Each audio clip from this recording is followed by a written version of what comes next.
ಇನ್ನು ಬಳ್ಳಾರಿ ಜೈಲಿಗಿಲ್ಲ, ಪರಪ್ಪನ ಅಗ್ರಹಾರದಲ್ಲೇ ದರ್ಶನ್ ಇರ್ತಾರೆ ಅನ್ನೋದು ಕೂಡ ಇಲ್ಲಿ ಗೊತ್ತಾಗ್ತಾ ಇದೆ.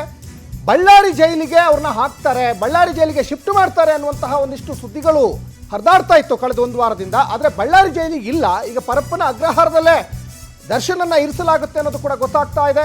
ಯಾಕಂದರೆ ಇವತ್ತು ಅರ್ಜಿ ವಿಚಾರಣೆ ಇತ್ತು. ಅರ್ಜಿ ವಿಚಾರಣೆ ಸಂದರ್ಭದಲ್ಲಿ ಅವ್ರನ್ನ ಬಳ್ಳಾರಿ ಜೈಲಿಗೆ ಶಿಫ್ಟ್ ಮಾಡ್ತಾರೆ ಅನ್ನುವಂಥ ವಿಚಾರಗಳೇ ಸಾಕಷ್ಟು ಚರ್ಚೆ ಆಗ್ತಾ ಇತ್ತು. ಬಳ್ಳಾರಿ ಜೈಲಿಗೆ ಶಿಫ್ಟ್ ಮಾಡಲಿಕ್ಕೆ ನ್ಯಾಯಾಲಯ ಈಗ ಒಪ್ಪಿಲ್ಲ. ಪರಪ್ಪನ ಅಗ್ರಹಾರದಲ್ಲೇ ಡೆವಿಲ್ ಈಗ ಕಂಬಿಯನ್ನು ಎಣಿಸಬೇಕಾಗಿದೆ ಅನ್ನೋದು ಕೂಡ ಇಲ್ಲಿ ಗೊತ್ತಾಗ್ತಾ ಇದೆ. ಕಳೆದೊಂದು ತಿಂಗಳಿನಿಂದ ಪರಪ್ಪನ ಅಗ್ರಹಾರದಲ್ಲೇ ಈಗ ದಾಸ ಇದ್ದಾರೆ. ಮತ್ತೊಂದು ಕಡೆ ಒಂದಿಷ್ಟು ನನಗೆ ಫೆಸಿಲಿಟಿ ಕೊಡಿ ಅಂತ ಮನವಿ ಕೂಡ ಮಾಡ್ಕೊಳ್ತಾ ಇದ್ರು. ಈ ಬೆನ್ನಲ್ಲೇ ಅವ್ರನ್ನ ಬಳ್ಳಾರಿ ಜೈಲಿಗೆ ಶಿಫ್ಟ್ ಮಾಡ್ತಾರೆ ಅನ್ನುವಂತಹ ಮಾತುಗಳು ಕೂಡ ದೊಡ್ಡ ಮಟ್ಟದಲ್ಲಿ ಕೇಳಿ ಬರ್ತಾ ಇತ್ತು. ಆದರೆ ನ್ಯಾಯಾಲಯಕ್ಕೆ ಪ್ರತಿಯೊಬ್ಬರು ಕೂಡ ತಲೆ ಬಾಗಲೇಬೇಕಾಗ್ತದೆ. ನ್ಯಾಯಾಲಯ ಏನು ಹೇಳುತ್ತೋ ಅದೇ ಆದೇಶವನ್ನು ಚಾಚೂ ತಪ್ಪದೆ ಪರಿಪಾಲಿಸಬೇಕು. ಹಾಗಾಗಿ ಈಗ ಅಟ್ ಪ್ರೆಸೆಂಟ್ ಅವರು ಪರಪ್ಪನ ಅಗ್ರಹಾರ ಜೈಲಲ್ಲೇ ಇದ್ದಾರೆ. ಕಳೆದೊಂದು ತಿಂಗಳಿನಿಂದನೂ ಕೂಡ ಪರಪ್ಪನ ಅಗ್ರಹಾರ ಜೈಲಲ್ಲೇ ಇರುವಂತಹ ದಾಸ ಅಗೇನ್ ಆ ಜೈಲು ವಾಸ ಈಗ ಪರಪ್ಪನ ಅಗ್ರಹಾರದಲ್ಲೇ ಕಂಟಿನ್ಯೂ ಆಗುತ್ತೆ. ಬಳ್ಳಾರಿ ಜೈಲಿಗೆ ಇಲ್ಲ ಅನ್ನೋದು ಕೂಡ ಇಲ್ಲಿ ಗೊತ್ತಾಗ್ತಾ ಇದೆ. ಯಾಕಂದರೆ ಬಳ್ಳಾರಿ ಜೈಲಲ್ಲಿ ಇದ್ದಂಥ ಸಂದರ್ಭದಲ್ಲೇ ಹೈಕೋರ್ಟ್ ಅವರಿಗೆ ಷರತ್ತುಬದ್ಧ ಜಾಮೀನನ್ನು ಕೊಟ್ಟಿತ್ತು. ಮತ್ತೊಂದು ಕಡೆ ಈ ಹಿಂದೆ ಅವರು ಪರಪ್ಪನ ಅಗ್ರಹಾರ ಜೈಲಲ್ಲಿ ಇದ್ದಂಥ ಸಂದರ್ಭದಲ್ಲಿ ಐಷಾರಾಮಿ ಜೀವನವನ್ನು ಮಾಡ್ತಾ ಇದ್ರು, ಮತ್ತು ಸಿಗರೇಟ್ ಎಲ್ಲ ಸೇರ್ತಾ ಇದ್ರು. ಆ ಫೋಟೋ ಎಲ್ಲ ಸಾಕಷ್ಟು ರಿವೀಲ್ ಆಗಿತ್ತು. ಮತ್ತು ಕೆಲವೊಂದಿಷ್ಟು ರೌಡಿಗಳ ಜೊತೆಗೂ ಕೂಡ ಅವರು ಸೇರಿಕೊಂಡು ಕಾಫಿ ಕುಡಿತಾ ಇರುವಂಥದ್ದು, ಐಷಾರಾಮಿ ಜೀವನ ಮಾಡ್ತಾ ಇದ್ದಿದ್ದು ಎಲ್ಲವೂ ಕೂಡ ಕಂಡು ಬಂತು. ಹಾಗಾಗಿ ಅವ್ರನ್ನ ಬಳ್ಳಾರಿ ಜೈಲಿಗೆ ಶಿಫ್ಟ್ ಮಾಡಿದ್ರು. ಆ ಸಂದರ್ಭದಲ್ಲಿ ಬಳ್ಳಾರಿ ಜೈಲಲ್ಲಿ ಇದ್ದಂಥ ಸಂದರ್ಭದಲ್ಲೇ, ಅಂದರೆ ಬಳ್ಳಾರಿ ಜೈಲಲ್ಲಿ ಒಂದು 60-63 ದಿವಸ ಬಳ್ಳಾರಿ ಜೈಲಲ್ಲೇ ಇದ್ದರು. ಅದಾದಮೇಲೆ ಹೈಕೋರ್ಟ್ ಅವರಿಗೆ ಷರತ್ತುಬದ್ಧ ಜಾಮೀನು ಕೊಡ್ತು, ಸರ್ಜರಿ ಮಾಡಿಸ್ಬೇಕು ಅಂತ ಹೇಳಿಬಿಟ್ಟು. ಅದಾದಮೇಲೆ ಅವರಿಗೆ ಸರ್ಜರಿನೂ ಮಾಡಿಸ್ತಿಲ್ಲ. ಸುಪ್ರೀಂ ಕೋರ್ಟ್ ತರಾಟೆಗೆ ತೆಗೆದುಕೊಂಡಂತಹ ಬೆನ್ನಲ್ಲೇ ಎಗೇನ್ ಅವರಿಗೀಗ ಜೈಲು ವಾಸ ಆಗಿದೆ. ಪರಪ್ಪನ ಅಗ್ರಹಾರದಲ್ಲೇ ಇದ್ದಾರೆ. ಪರಪ್ಪನ ಅಗ್ರಹಾರ ಜೈಲಲ್ಲೇ ಸಾಕಷ್ಟು ನನಗೆ ಫೆಸಿಲಿಟಿ ಕೊಡಿ ಅಂತ ಒಂದು ಕಡೆ ಮನವಿ ಕೂಡ ಈಗ ಮಾಡ್ಕೊಳ್ತಾ ಇದ್ದಾರೆ, ಡಿಮ್ಯಾಂಡ್ ಕೂಡ ಮಾಡ್ತಾ ಇದ್ದಾರೆ ಅನ್ನೋದು ಇಲ್ಲಿ ಗೊತ್ತಾಗ್ತಾ ಇದೆ.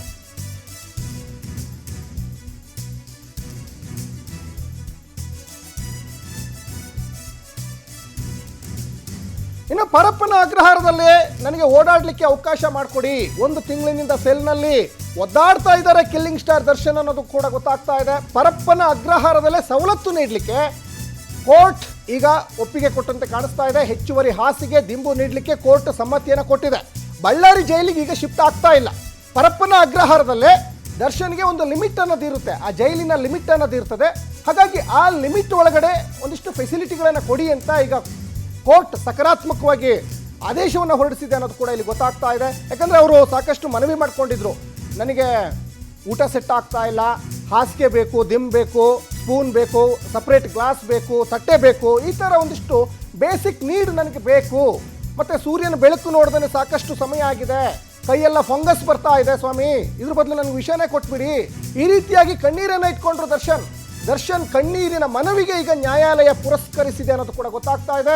ಒಂದು ಲೋಟ, ಒಂದು ತಟ್ಟೆ, 5 ಜೊತೆ ಬಟ್ಟೆ ನೀಡಲಿಕ್ಕೆ ಈಗ ಕೋರ್ಟ್ ಆದೇಶವನ್ನು ಕೊಟ್ಟಿದೆ.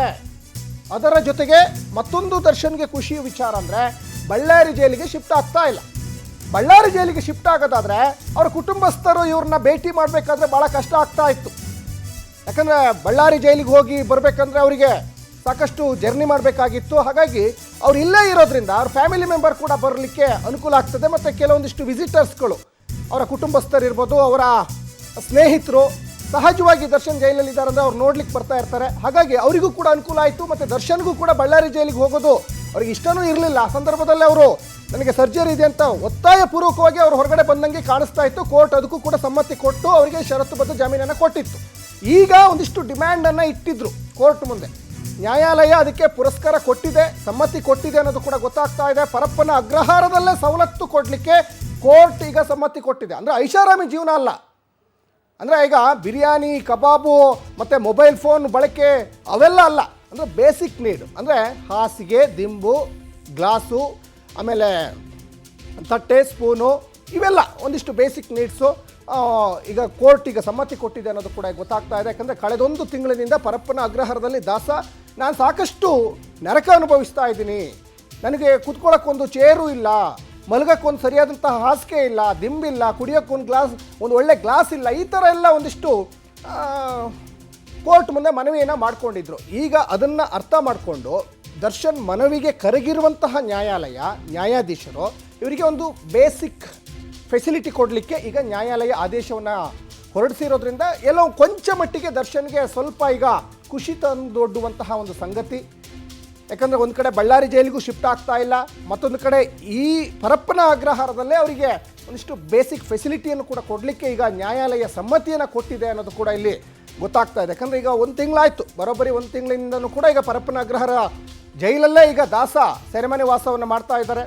ಹಾಗಾಗಿ ಅವರಿಗೀಗ ಏನು ಅವರೊಂದು ಬೇಡಿಕೆಯನ್ನು ಇಟ್ಟಿದ್ರಲ್ಲ, ಡಿಮ್ಯಾಂಡ್ ಇಟ್ಟಿದ್ರಲ್ಲ ಕೋರ್ಟ್ ಮುಂದೆ, ಆ ಬೇಡಿಕೆಯನ್ನು ಈಡೇರಿಸಲಿಕ್ಕೆ ಕೋರ್ಟ್ ಈಗ ಆದೇಶವನ್ನು ಹೊರಡಿಸಿದೆ, ಜೊತೆಗೆ ಸಮ್ಮತಿ ಕೊಟ್ಟಿದೆ ಅನ್ನೋದು ಕೂಡ ಇಲ್ಲಿ ಗೊತ್ತಾಗ್ತಾ ಇದೆ. ಹಾಗಾಗಿ ಸಹಜವಾಗಿ ಅವ್ರನ್ನ ಭೇಟಿಯಾಗಲಿಕ್ಕೆ ಅವರ ಫ್ಯಾಮಿಲಿ ಮೆಂಬರ್ಸು, ಸ್ಪೆಷಲಿ ಅವರ ಪತ್ನಿ ವಿಜಯಲಕ್ಷ್ಮಿ ಅವರು ಕೂಡ ಭೇಟಿಯನ್ನು ಕೊಡ್ತಾ ಇದ್ರು. ಮತ್ತು ಬಳ್ಳಾರಿಗೆ ಹೋಗಿ ಬರಬೇಕಂದ್ರೆ ಅವರಿಗೂ ಸ್ವಲ್ಪ ಸಮಸ್ಯೆ ಆಗ್ತಾ ಇತ್ತು. ಹಾಗಾಗಿ ಈಗ ಪರಪ್ಪನ ಅಗ್ರಹಾರದಲ್ಲೇ ಅವರು ಜೈಲು ವಾಸ ಮುಂದುವರಿಯುತ್ತೆ ಅನ್ನೋದು ಗೊತ್ತಾಗ್ತಾ ಇದೆ ಸದ್ಯಕ್ಕೆ.